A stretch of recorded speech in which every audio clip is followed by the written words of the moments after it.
Kits scolaires, cash transfert et bien d'autres choses sont les actions sociales financées par l'Union européenne en collaboration avec l'UNICEF à travers le projet Jeunes pour la paix au Nord Bénin au siège Yimporina de Nati Tengu. À cet effet, une visite des ambassadeurs de l'Union européenne pour rencontrer les apprenants et s'assurer du bon déroulement des activités pour l'amélioration de l'accès à l'éducation et à l'emploi des jeunes a lieu ce mardi 14 mai 2024. On intervient sur différents aspects. On travaille avec bien sûr la direction de l'école, la direction départementale pour l'éducation, afin en fait d'établir des plans de développement de l'école. Et à partir de là, nous travaillons aussi avec les parents pour pouvoir s'assurer qu'il y a un environnement favorable pour l'éducation pour les enfants ici.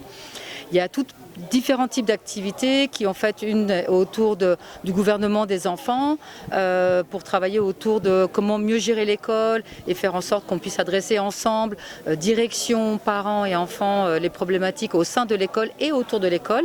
Et il y a tout un travail aussi de père éducateur qui permet aussi de donner en fait toutes les compétences aux enfants pour mieux gérer et s'impliquer et être citoyens de leur école.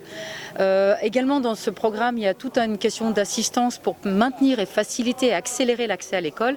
Il y a des fournitures scolaires dont une partie a été financée par l'Union européenne, mais également le volet cash qui est donné essentiellement aux filles de 9 à 15 ans pour leur permettre de venir à l'école, mais également de rester à l'école. Et ce volet cash appuie les familles, en fait toutes les familles qui ont une fille entre 9 et 15 ans et qui en fait est à cette école. Mais également il y a une salle numérique comme vous avez pu le voir et cette salle numérique permet aussi de donner accès à un outil où maintenant le digital fait partie de notre société et les jeunes de maintenant doivent connaître le digital, doivent apprendre sur le digital et leur donne aussi accès à plein de formations, à différentes formations qui leur donneront d'autres compétences en fait pour renforcer ce qu'ils apprennent déjà à l'école. Reconnu dans la présentation de meilleurs résultats du département, le CEG Yimporina compte 20 salles de classe réparties en 31 groupes pédagogiques pour 1600 apprenants inscrits. L'implication du présent projet vient à point nommé dès lors. Nous sommes satisfaits de l'impact du partenariat de l'UNICEF et de l'Union européenne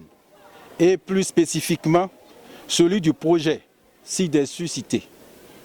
En ce sens où il permet à nos apprenantes et apprenants du département de bénéficier de kits de fournitures scolaires, de moyens financiers pour leurs besoins de base, cache-cœur, et de salles numériques bien équipées. Très contents de voir leur collège impacté, les apprenants reconnaissent l'utilité de certaines actions, notamment l'implantation d'une salle numérique au sein du collège. Les kits informatiques d'abord, ça nous rapporte beaucoup parce que ça nous permet maintenant de travailler sur les ordinateurs, d'effectuer nos recherches.